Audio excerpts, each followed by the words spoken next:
Hello, I'm excited because I'm going to introduce a new book into the rotation of, I don't know, what I'm doing. Today, on the 2nd of July, 1705, I've got a meeting coming up, so I wanted to drop something beforehand in case I feel the need to express myself afterwards. Um, I will be interested in noting any differences. The book that's coming into the rotation is called People of the Lie. It's by M for Mike, although his name, I don't know what his name is, it's a letter M, Scott Peck. I'll put a picture as usual on Facebook, although I'm going to be putting the videos on YouTube now because the catalogue of videos of me reading is getting a bit big for and unwieldy, I'm not sure, on Facebook. So, M. Scott Peck is a graduate of both Harvard University and Case Western Reserve. Dr. M. Scott Peck served in the Army Medical Corps from 1963 to 1972 and had a private practice in psychiatry from 1972 to 1983. He then devoted much of his time and financial resources to the work of the Foundation for Community Encouragement, a non-profit organisation which he and his wife Lily helped found in 1984. Dr. M. Scott Peck died in 2005. The back of the book will be a picture of it, but I have described this as like my A to Z. It's like I've got a Bible, and I've got the Nagamadi, and I've got the People of the Lie. If I had to, I don't know, get on the ark and choose my absolute books to take with me, those would be the three: the Bible, the Nagamadi scriptures, and People of the Lie. The copyright M. Scott Peck, MD, 1983. And the dedication reads, "For Lily, Lily, for Lily, who serves so many ways, only one of which has been to wrestle with demons." Contents page. Handle with care. The man who made a pact with the devil. Toward a psychology of evil. The encounter with evil in everyday life. Charlene, a teaching case. Of possession and exorcism. My Lie, an examination of group evil. Or is it Malay? No, My Lie. Mylai. An examination of group evil. The danger and the hope. That's the contents page. So the introduction is called Handle with Care, and I've certainly got time to put that in there. This is a dangerous book. I have written it because I believe it is needed.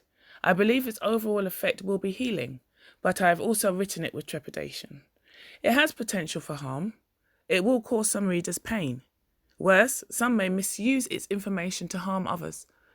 I have inquired of several preliminary readers whose judgment and integrity I particularly respect. Do you think this book about human evil is itself evil?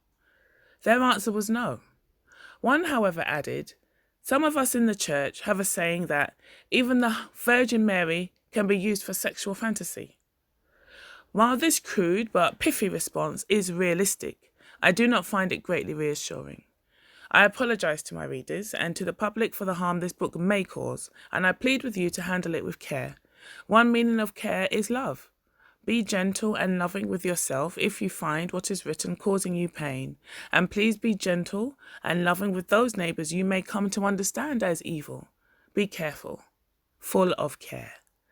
Evil people are easy to hate, but remember St. Augustine's advice to hate the sin, but love the sinner. Remember, when you recognise an evil person, that truly, there but for the grace of God go I. In labelling certain human beings as evil, I am making an obviously severely critical value judgment. My Lord said, "Judge not, that ye be not judged." By this statement, so often quoted out of context, Jesus did not mean we should never judge our neighbour, for he went on to say, "Thou hypocrite, first cast out the beam the beam out of thine own eye, and then shalt thou see clearly to cast out the mote out of thy brother's eye. What he meant was that we should judge others only with great care, and that such carefulness begins with self-judgment. We cannot begin to hope to heal human evil until we are able to look at it directly. It is not a pleasant sight. Many observed that my previous book, The Road Less Travelled, was a nice book. This is not a nice book.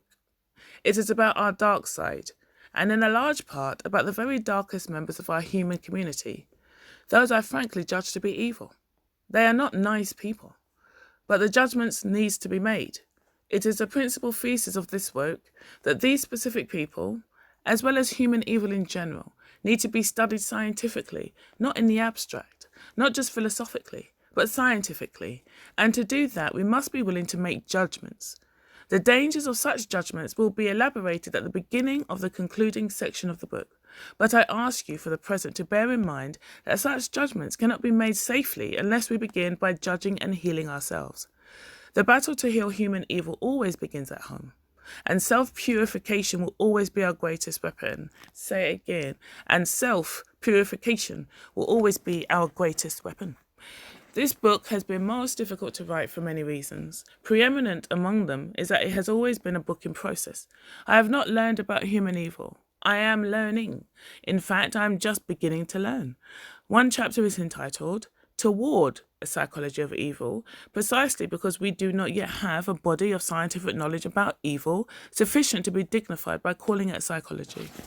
So let me add another note of caution. Do not regard anything written here as the last word. Indeed, the purpose of the book is to lead us to dissatisfaction with our current state of ignorance of the subject. I referred earlier to Jesus as my Lord.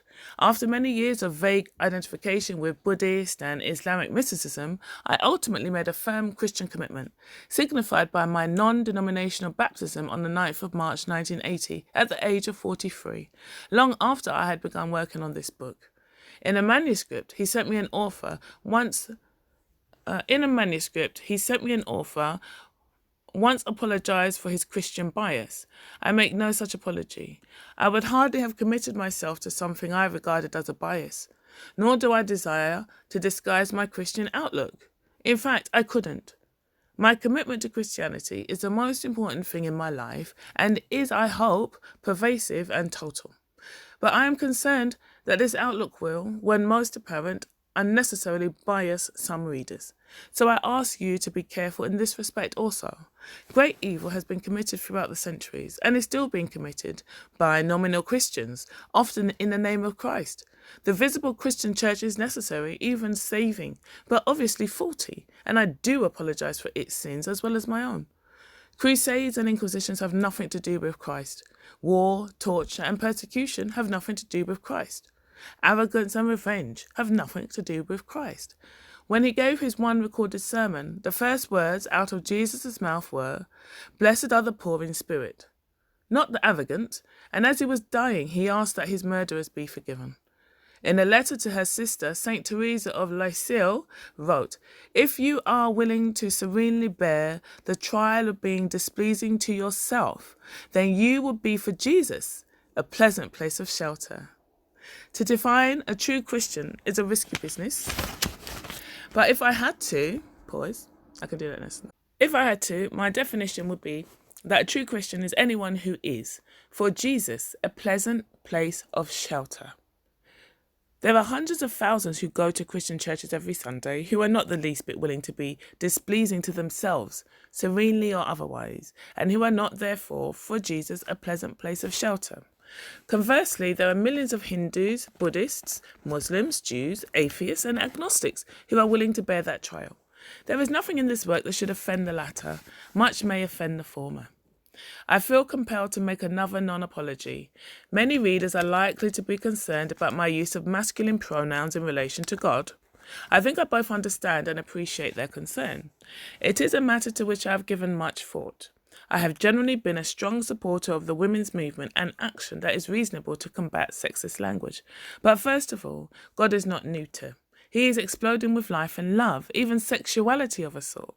So it is not appropriate. Certainly I consider God androgynous. He is as gentle and tender and nurturing and maternal as any woman could ever be. Nonetheless, culturally determined though it may be, I subjectively experience his reality as more masculine than feminine.